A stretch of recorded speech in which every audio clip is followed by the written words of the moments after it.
Mike Macdonald said everything was on the table with personnel and scheme during their bye week. Turns out he wasn't kidding, as a starter is released off of defense in a stunning move on Monday. We'll be breaking it all down here on our Monday edition of Locked On Seahawks.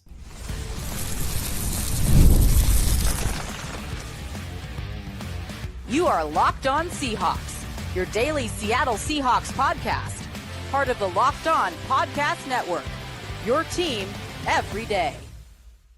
Greetings, 12. This is Corbin Smith, the host of the Locked On Seahawks podcast, your daily Seahawks podcast, part of the Locked On Podcast Network, your team every day. Glad to be joined, as always, by my co-host in crime, Rob Rang. And a special thanks to all the 12s who are listening in, whether you're tuning in from nearby North Bend, Washington, or if you're down in San Antonio, Texas. We greatly appreciate each and every one of you for making Locked On Seahawks your first listen 5 days a week.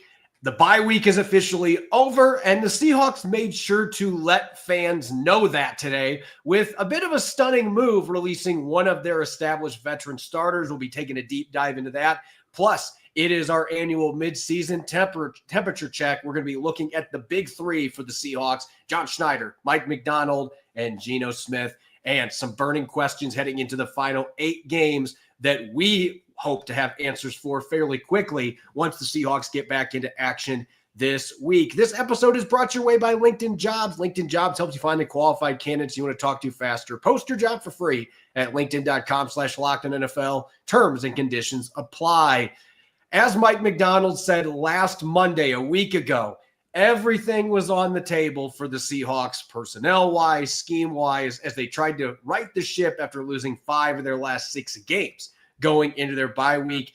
As it turns out, that was certainly not a joke from Mike Macdonald. Rob releasing Tyrel Dodson, who started all 9 games, 7 of them at Mike linebacker, the last 2 at weak side linebacker, leads the team with 72 tackles, has been productive, at least on the stat sheet, and yet, as of today, he is no longer on the team, has been waived. We don't know all the details, but reading through Mike Macdonald's words today after practice, you can make a pretty safe assumption that there was going to be a benching here, and Tyrel Dodson was not necessarily enthused by that idea. Take a listen to what Macdonald had to say a few hours after the news broke. We really appreciate T-Dot. I mean, he's worked extremely hard, rehabbed, throughout the offseason here. I think this was an opportunity for us when we kind of took a step back and realized where we were at. It was really the best thing for us to move forward that way, give the other guys in the room an opportunity to step up. I hope those guys grab that opportunity by the horns and take it and run with it. And then it gives Tyrel an opportunity to find another spot somewhere else, so he can finish the year strong. So that was the thought behind it. We talked about this last week with Josh Jobe, who ironically is the player that takes the roster spot with Dodson now being on waivers. But Mike Macdonald seems to really be pushing the envelope with his philosophy that I'm going to reward the guys that these opportunities. Going to be a merit-based system. I don't care what your contract is. I don't care how many games that you've started. We are going to play the best players that we can play who earn those opportunities. And reading between the tea leaves in the comments today and what's been said in recent weeks about the second level struggling in run defense, Rob, the more that I digest this news, the less surprised that I really am that Seattle ended up making this move today. Yeah, I think that it's actually was a predictable move considering how much of the Seahawks have struggled in open field tackling and a run defense. Of course, that was the bugaboo that lost Pete Carroll his job a year ago, was the inability to improve at all in run defense over the last couple of seasons, and the fact that it has fallen apart so far this year. Then I think that we anticipated that there might be some turnover there, not necessarily a starting linebacker, as you mentioned. Seattle's leading tackler at this point, and Tyrel Dodson getting released. But I certainly thought that there was going to be an argument for why he might be put on the bench, and whether it be Tyrice Knight, who you have kind of been pounding the table for a little bit, or Drake Thomas, the linebacker I've been pounding the table for a little bit as well. The point is that Seattle had 2 other linebackers who arguably are more reliable open field tacklers, certainly more instinctive football players than Tyrel Dodson has proven himself to be over the first first 8 games of the NFL season for the Seahawks. So I don't think that this was a stunning move in terms of Seattle looking for change at the linebacker position. It was surprising to see them give Tyrel Dodson his outright release, but considering the fact that he was on a 1-year kind of prove-it type of a deal, the Buffalo Bills, who he played for very well a year ago, did not compete to bring him back. So there was some concern about him in that regard as well. And look, my very first thought when this news broke is I wonder if Tyrel Dodson got himself in some type of trouble during the week off. That has been an issue for some players in the past. It's one of the things that Pete Carroll used to always kind of talk about every time that they had the break of training camp, for example, or during the bye week, is just make sure that your players stay in the straight and narrow. Unfortunately, Tyrel Dodson has gotten himself in trouble in the past. I am not suggesting that had anything to do with why he is no longer a member of the Seattle Seahawks. But if he did not show the impact on the field or the leadership qualities off the field that the Seahawks were prioritizing, then frankly, kudos to Seattle for recognizing that it was time to cut bait now rather than be carrying a player throughout the rest of the possible playoff contending season that they didn't see in their long-term future. It's easy to look at the 2 free agent signings the Seahawks made back in March to fill the linebacker holes, Jerome Baker and Tyrel Dodson. It's now really easy to look back at that and say that it was a failure. And look, this is an adjunct failure. There's no other way to put it. You signed 2 players to 1-year contracts worth a total of $11 million. It's not like they paid these guys peanuts. They were expecting them to come in and be quality starters. And unfortunately, they did not meet the standards. And I think linebacker, especially for Mike Macdonald, that is his position. It's like Pete Carroll with cornerback and safeties. You better elevate your game because the standards are through the roof when you're talking about linebackers. And Mike Macdonald, as he said today multiple times, he puts a lot on the plate for his linebackers. And if you can't handle it, then get out of the kitchen. So that's what they've done. They have removed both these guys from the kitchen. And he can say that he wasn't singling players out, but look, you just got rid of both of your starting linebackers he signed back in March to be your starters. You got rid of both of them in a couple weeks span. I don't know that there is a more blatant way to say, hey, our linebackers have not been up to par. You can say what you want about the rest of the defense, and obviously they don't deserve all the blame, but this is a case where smart organizations, they cut losses when they realize that there's – and it's actually very fitting because Mike Macdonald called it sunk costs a couple of weeks ago. And I think a lot of people thought that was having to do with scheme concepts when it really looks to me like it was about personnel concepts here with both your linebackers getting jettisoned. Smart organizations take on sunk costs like that, and they don't try to continue making things work that clearly aren't. And clearly Mike Macdonald was not satisfied with the play of either one of those guys. So now you've got Ernest Jones, who you traded for. Baker was sent to Tennessee for him. And Tyrice Knight, a player that I think that Mike Macdonald's very bullish on, and I have been arguing for weeks, give him a shot. He played well early in the season. Well, now he's going to get that shot. And you could realistically have your 2 starting linebackers. If you can get Jones extended, you could have your 2 starters in the middle for the next 3+ seasons together. So I think this has a chance to still end up being a success, even if the free agent signings were an adjunct failure. Yeah, it could be a success. That's the thing, is that now Ernest Jones and Tyrice Knight, or perhaps Drake Thomas, need to play better than Tyrel Dodson did. And I don't think that there's any guarantee that you are going to see that.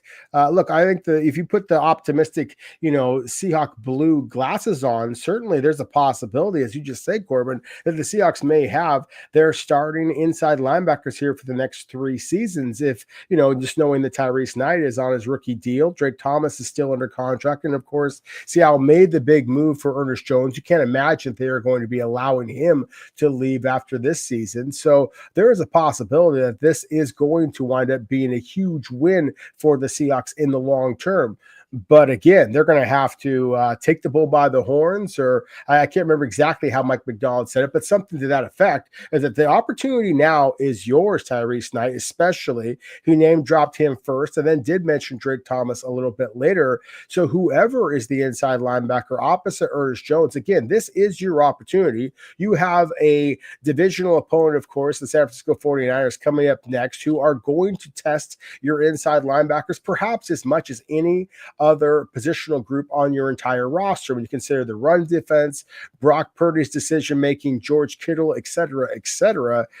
So again, you have this opportunity. Tyrice Knight did flash early on. There's a reason why he was not the starter, however. And so I want to see a little bit more consistency in terms of open field tackling. One thing I will certainly acknowledge is that Tyrice Knight has shown himself to be a better pass rusher than Tyrel Dodson ever did. And so to me, that is one of the most encouraging things about this. We've seen the Seahawks defense start to create some more big plays. For example, Tyrice Knight feels like the guy who has a higher ceiling in that particular regard. And so I think that this is a little bit of a roll of the dice from the Seahawks. But again, as we both have said, you got to applaud Seattle for having the courage to do this type of a move at this point in the season, because it does suggest both that they are certainly still trying to compete right now, but they also are having an eye towards the future, as they should with the first-year head coach. As long as Tyrice Knight or Drake Thomas, or maybe maybe they both are going to do a combo thing, but as long as those guys come in and they execute their assignments better and they play with more physicality, I think this is going to be something that has positive reverberation in the locker room, because I think the players are figuring out, look, we're going to play, like, look at Josh Jobe. He just got a spot on the roster. We're going to reward the guys that earn these spots. Kobe Bryant is playing really well, and he had opportunities before Rayshawn Jenkins got hurt. He's going to get in the lineup because he earned those chances. That is something that can really resonate in the locker room, unless your replacement for Dodson just falls flat first, and then you might have some questioning, why did we make this move? But there's a little risk, but at the same time, I think this is a really good chance for McDonald to play to his philosophy, and I think it can result with better success on the field for the Seahawks short and long term. Coming up next, we're at the midway point of the season. There's been plenty of questions about the big three for the Seahawks: John Schneider, Mike McDonald, and Geno Smith. We're going to look at where fans stand confident-wise in these three players, in these GM, coach, and player, and we're going to have a little bit of a heat check here on Locked On Seahawks. That's coming up. Don't go away.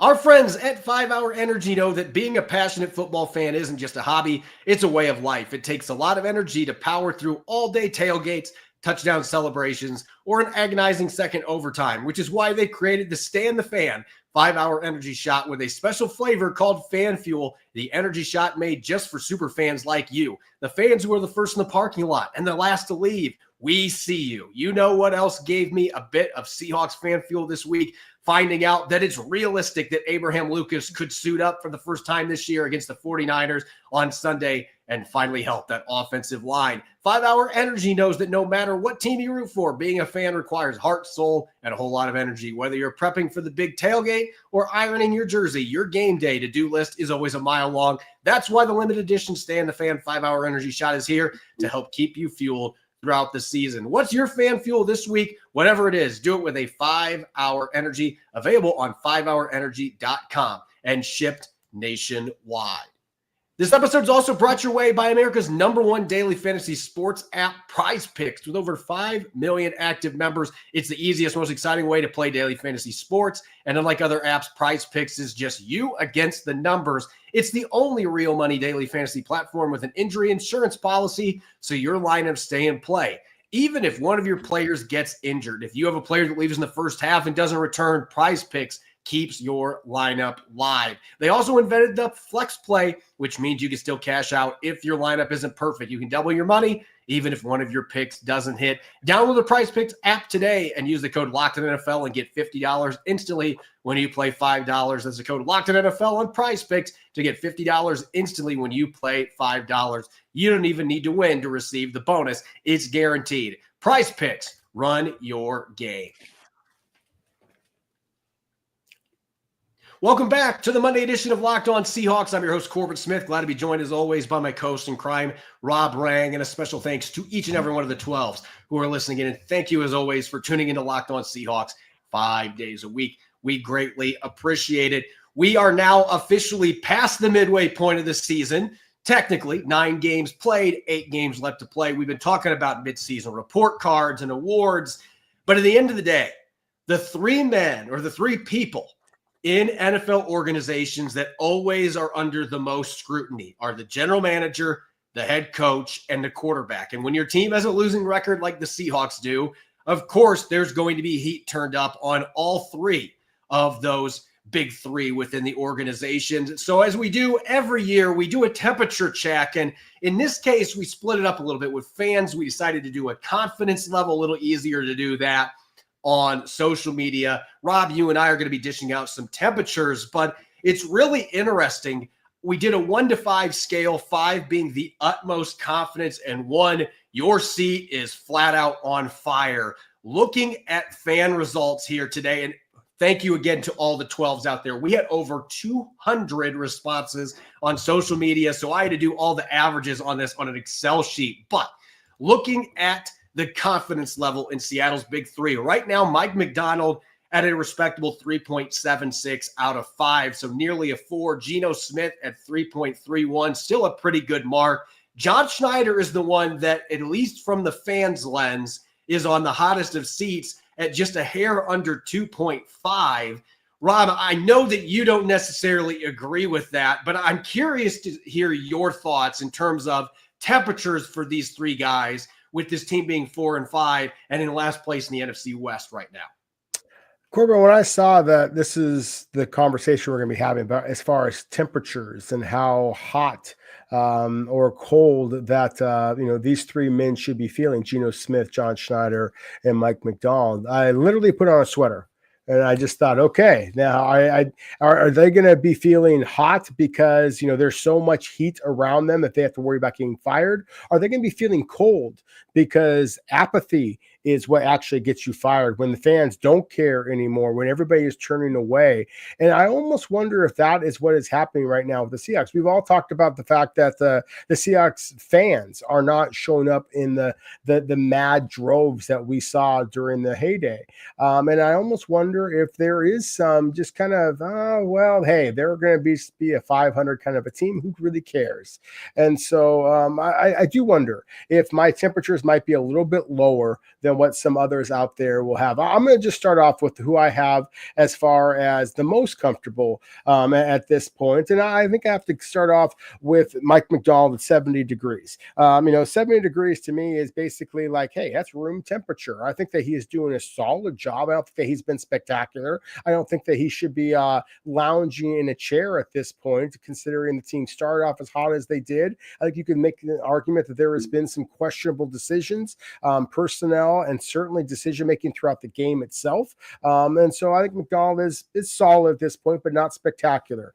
I have John Schneider just slightly warmer than that, 75 degrees. Look, I think that there's going to be a lot of complaints out there that things have not gone better than they have for the Seahawks. And I think it's easy to blame the guy who's the longest tenured person in terms of this conversation, and that being John Schneider. I think for everybody that fans out there at least are going to be giving credit to, whether it be Geno Smith, whether it be Mike Macdonald, whether it be a DK Metcalf, that's John Schneider's decision, John Schneider's decision, John Schneider's decision. So if you want to blast the man for, the abject failures that were, I suppose, Tyrel Dodson or Jerome Baker, then I think that you, again, have to give him credit for drafting a Tyrice Knight or signing a Drake Thomas, who is, foolishly, at least in my opinion, put on, in a position where he could be stolen from the Las Vegas Raiders a year ago. So I think that John Schneider, again, if you want to say that he is in the hot seat, then I think it's just more of a warm seat than a truly like he is in danger of being fired. And frankly, the guy who I think has to have the most people watching him right now is Geno Smith. And it's not that I think that Geno Smith has played poorly, but the man's got 11 touchdowns and 10 interceptions, NFL leading 10 interceptions at this point. So, the completion percentage is nice. Geno Smith's ability to win football games at the end is nice. But at the same time, there also have been some struggles in big-time football games. And if you're going to pay Geno Smith what it goes, the going price for a top 10, top 15 type of a quarterback, then where is the proof that he is actually leading you to a top 10, top 15 finish in the NFL? Because they're talking about a very 500 caliber of quarterback throughout this time. So yeah, my numbers are going to be different from fans. I fully expect that, but I also think that you got to take a step back when you're going to start evaluating temperatures at the midpoint of a season. The Seahawks start off as hot as any team in the NFL, but they are frigid, zipper cold at this point in November. Yeah, you and I, listen, we have a lot of 12s that comment on this show like, you guys always agree with each other. Well, that is not the case, and today especially. Look, Rob, I totally respect your analysis on this. I just don't agree with you at all. So when we're looking at temperatures right now, Mike Macdonald is in year one. I am not going to be turning up the heat on him. In fact, I'm going to say that it is a typical November day for him in Seattle. It's 45 degrees. And I don't think that Mike Macdonald, I'm looking at some of the adjustments that were made in that Rams game on defense, for example. I think that we're starting to see him figure out how to start piecing together this defense. And I think that's part of the reason you're releasing a guy like Tyrel Dodson. I'm trying to get the best 11 players I can get out there to run my scheme. And I will get rid of guys if I have to do that. So you are seeing some of that adjustment that's being made. So I'm going to have him at 45%. Geno Smith, because of the interceptions, the fact that there's been some red zone mistakes, I'm still not going to say that he's to summer, but it's late spring. Let's say 67 degrees. It's starting to warm up a little bit. He has got to find a way to elevate his game enough to be able to win some games here for the Seahawks and keep them in this race. But at the end of the day, I'm not saying John Schneider's in danger of being fired, but I'm going to go 98 degrees. I think that it is an unseasonably warm summer day in Seattle for John Schneider right now. And I'm going to give you one reason why, Rob, and this is where maybe you and I disagree. Who is the one that has made all the decisions with this offensive line for the last 10 plus years? It's John Schneider. He is the headmaster of that. And here we are again, another season where the free agent signings are not working out. The young guys are not developing the way that the Seahawks envisioned. Christian Haynes was a healthy scratch in their last game.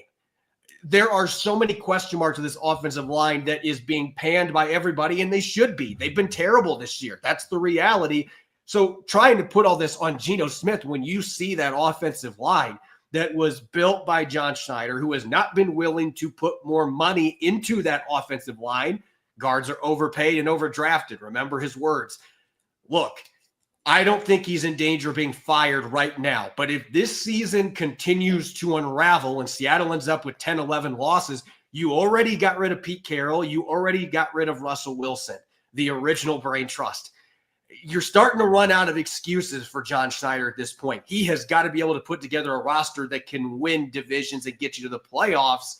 And especially the offensive line, that has been the Achilles heel for a decade, and it continues to stand out as that sore thumb. So that's why I think that seat is warmer for him right now. Well, I think that's very fair. I just would disagree. I think that, Pete Carroll had the trump card for a long time during that time with John Schneider. Again, I think that if you're going to put all of the blame on Schneider for the struggles along the offensive line, then I just think that that's a little bit unfair. I think that you have to take the strengths of the roster and give Schneider some credit. And I think that you have to, certainly ding him with some of the weaknesses of their roster. Look, I thought that the decision to take an undersized nickel cornerback in Devin Witherspoon at number 5 overall, when there was clearly a defensive lineman that completely fit what this team needed in Jalen Carter. And the fact that the Seahawks didn't do that, that was a move that I very much questioned then. I question now, just because I see a player that you had a head coach in Pete Carroll who was known for his ability to reach out to difficult to reach type of players. And yet Seattle did not make that move. And they wound up trading for Leonard Williams. That's different. That's more draft assets that you had to give away to fill a hole that you were in position to fill before. And that cornerback is arguably this team's biggest strength, in large part because Pete Carroll was brilliant in that regard in terms of the secondary. As you mentioned before, I want to see Mike Macdonald start to show his brilliance at the linebacker position. That's one of the things that to me is one of the biggest questions moving forward this squad. The fact that Seattle has already cut bait again on the 2 veteran linebackers who have had success elsewhere come to Seattle. Mike Macdonald's defense, maybe this defense is just too complicated for them. Maybe this is more more than just a 1 year type of we can fix it and these guys are going to be able to be successful type of a thing. I just think that there's plenty of blame to go around at this point. And so again, it's one of the biggest reasons why I'm kind of wearing the sweater right now is, again, my little kind of joke about the fact that I think that all of these men should be feeling that it's getting a little bit hot in here. Maybe they shouldn't remove the sweater at this point, just because the pressure has got to be coming pretty intense for all three of these guys if they want to remain, for the Seahawks in the future. Obviously, Mike Macdonald is the longest tenured of all of them at this point, has the longest contract still in the future of the three men that we're talking about at this point. He is the most safe in that regard. But at the same time, there's only one of these three men who is walking around with a Super Bowl ring, and that would be John Schneider. And that's why I think that he deserves the ultimate respect until that changes. I understand the Super Bowl ring argument, but look, this is my issue, Rob. I understand the Pete Carroll component, but look at the moves that have been made on the offensive line this year without Pete Carroll. You can't pin Pete Carroll this time around for the roster construction, and the free agent signings have not panned out. The draft picks to this point, the most successful so far has been Mike Jarrell, who you got from a Division II school. I guess you could put that as a feather in the cap that Seattle found him, but still, that is the state of the offensive line right now. On defense, I agree with you. You got to piece this together. It's a multi-year thing, and sometimes things just don't pan out.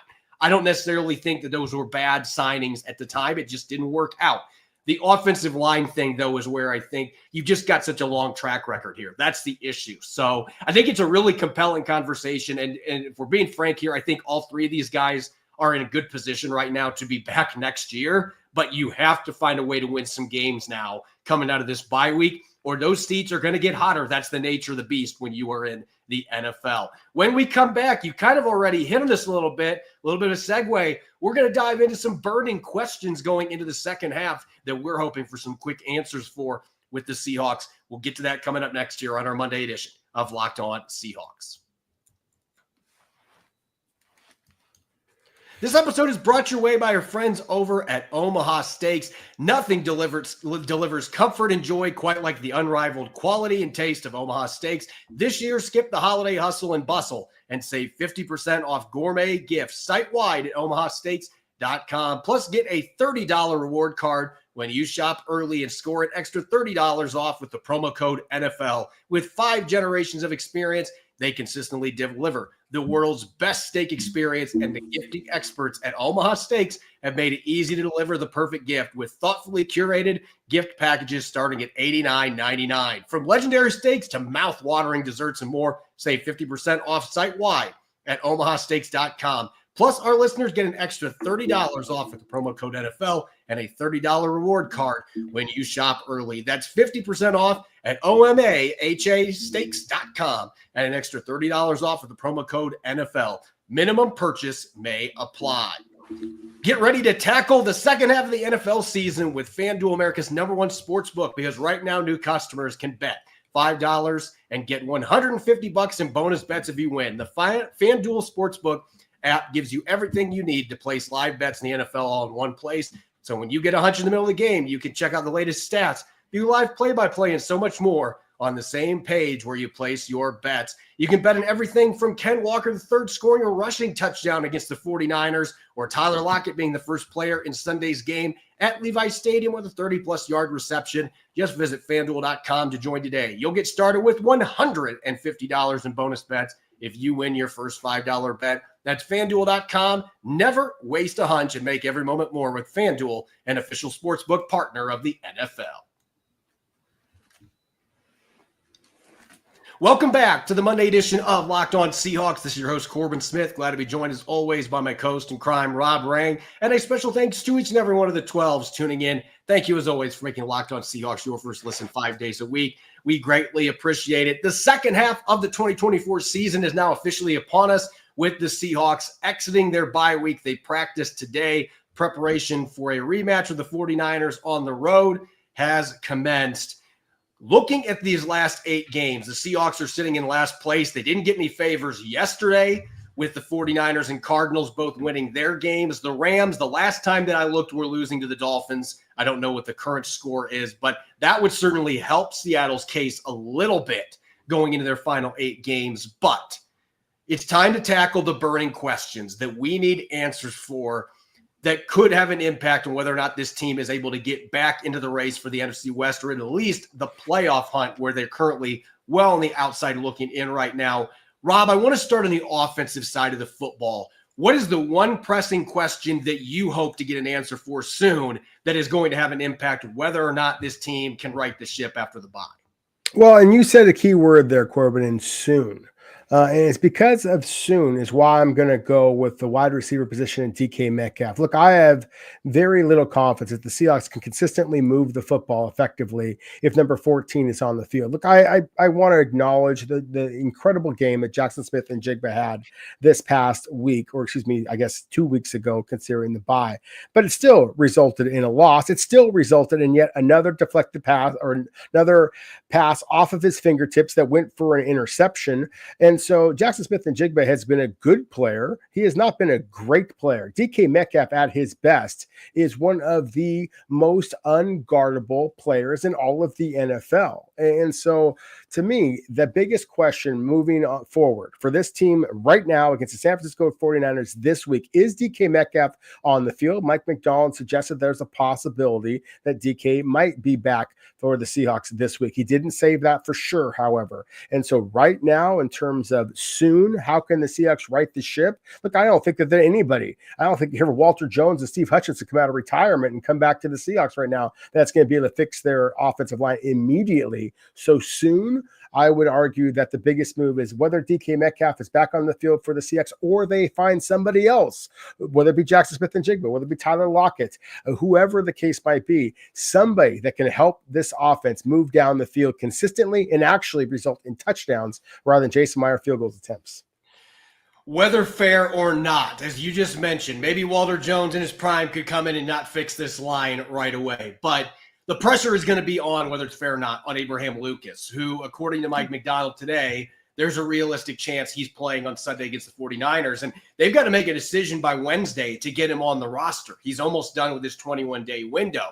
So I would think by then that we will have an idea whether or not he's activated. I'd be stunned if he's not. It sounds like he's making really good progress. There's a really good chance that he's going to play. Now, how quickly are we going to see Abraham Lucas round back into his rookie form? We don't know. We don't know if we're ever going to see that. He's got to prove he can stay on the field. But look, this is the burning question for me. Can Abraham Lucas be that catalyst to get this offensive line to play a lot better? Because, look, they've been down to their fourth string right tackle the last 3 games in Mike Jarrell, and I think he has played his heart out. He just wasn't ready for this yet as a Division II player coming to the NFL. I think he could still have a bright future in this league. But he was ahead of schedule in that regard, getting onto the field. You don't have a healthy George Fant. You don't have a healthy Stone Forsythe. Jason Peters has not gotten a chance off the practice squad, which tells me all that needs to be said right now about where he fits into this. So simply getting Abraham Lucas out there, even if he's 75%, I would think is going to be an upgrade over what you've got right now, especially in the run game. I'm hoping to see him create some push because that's really what he gave this team at his rookie season. He was good in pass pro, but he brought that nastiness and that bully mentality that just is missing from this offensive line right now. Ken Walker, third rush for over 1,100 yards that season as a rookie, and a big reason why is because he was following number 72. I think Lucas can have that type of an impact where the entire rest of the O-line starts to play better. There's a ripple effect just with the physicality that he plays with. Of course, the caveat is, how healthy is he? And are we going to see the Abe Lucas of old, given all the knee trouble he's had the last 2 years? So that's really a crucial question right now for whether this team's going to be able to make a run or not. Yeah, no question about it. And again, one of the things I'm concerned about is the fact that if he does play, in fact, in this game, then he's going to be going up against Nick Bosa, who primarily lines up against the right tackle. He's obviously going to be doing it on the road. I mean, this is the exact opposite of the soft landing that ideally you would be having for a player coming off of the significant knee injury that Abe Lucas has. So to me, that is very much a fair question moving forward. Can Abraham Lucas be that catalyst? I think that may very well be the biggest question, at least on the offensive side of the ball, or whether Seattle's going to be able to get back into this playoff chase. Switching over to the defensive side of the ball, and as you said, Corbin, I kind of hinted at this earlier because, frankly, we all know that one of the reasons why Pete Carroll is, kind of respected in both in the college and NFL games, especially in the secondary. I mean, the Legion of Boom, as much as I and some want to give John Schneider some credit for that, I think that Pete Carroll ultimately deserves the most credit for that in terms of the decision makers, and certainly the four elite players that made up the Legion of Boom deserve that credit. I think that when you want to come back to make the comparison between Mike McDonald and linebackers and Pete Carroll in the secondary, then you have to be careful of that, because Pete Carroll had such success at so many different spots at the secondary. Mike McDonald's had good success in a couple of different spots, but obviously has yet to prove that out here with the Seahawks. And so to me, the biggest question on the defensive side of the ball is, can Mike McDonald create that secret sauce that he sometimes refers to in his press conferences at the linebacker position? He has now had his basically hand-selected linebackers a couple of different opportunities here, and we've seen some splashy plays from all of Seattle's linebackers. We haven't seen consistency from any of them yet. And so to me, run defense, as I said so many different times in past episodes, until this team can play any type of run defense, I don't know why any team would even throw the ball on Seattle. Just run the ball right down Seattle's throat, play in, play out, game in, game out. Inside linebacker has to be the position that is going to be able to kind of turn this thing around. Hell, I'd argue our outside linebacker, all the talk that we had about a Derek Hall or a Boye Mafe, I mean, have either of them provided the consistency in the pass rush that was anything significantly better than what we saw a year ago as a collective unit from this squad? Linebacker as a whole, inside linebacker specifically, but linebacker as a whole, to me, has been one of the disappointments for the Seahawks so far this season. So if there is some secret sauce, then I hope it gets a little bit tastier for Seahawks fans as the season goes on. Yeah, for me, it's all about the turnovers when we look at this defense. Will the turnovers that were created the last 3 games transition into the second half? Because look, from week 2 to week 6, Seattle had a combined 1 turnover that they created. Now, Rayshon Jenkins took that fumble back 102 yards for a touchdown, so it was obviously a critical one. But 1 turnover created in 5 games is unacceptable, especially in Mike McDonald's defense. That was one of his calling cards in Baltimore. They had a top 10 team in turnovers created both of those years. But the last 3 games, even losing 2 of those 3 games, the Seahawks have created 5 turnovers. And if you extrapolate that for an entire season, that's on pace for 28 turnovers. That would have been tied for the 5th most in the NFL last year. So what they've been able to do the last 3 games, you mentioned it earlier, the big plays, the turnovers are the ones that jump out. You're seeing interceptions. You're seeing strip sacks. Now you're hoping you can build off of that and that you can consistently be able to produce those turnovers, especially if you're getting better play at linebacker and there's a ripple effect on the rest of your defense. Your edge rushers, a ripple effect on the secondary. You need that pass rush to be married to the secondary to create more of those opportunities for the secondary to be able to create some turnovers. But they've been able to do that really well the last 3 games. That's been one bright spot for this Seahawks team. They've lost 2 of those 3 games, getting those 5 turnovers. If they can keep up that pace or close to that in the second half, it's going to dramatically improve their chances of winning games and maybe get themselves back into this race that they look to be out of right now in the NFC West. As always, you can follow me on X and Threads at Corbin Smith NFL. You can follow Rob at Rob Rang. Make sure to subscribe to Locked On Seahawks on YouTube and wherever you listen to your podcast to make sure you don't miss a single episode. Coming up tomorrow, we will be taking a deep dive into the 49ers. There's a certain star that's going to be back in the lineup. We'll look at what's new with San Francisco going into the rematch. Make sure that you're listening in and enjoy the rest of your Monday. Go Hawks.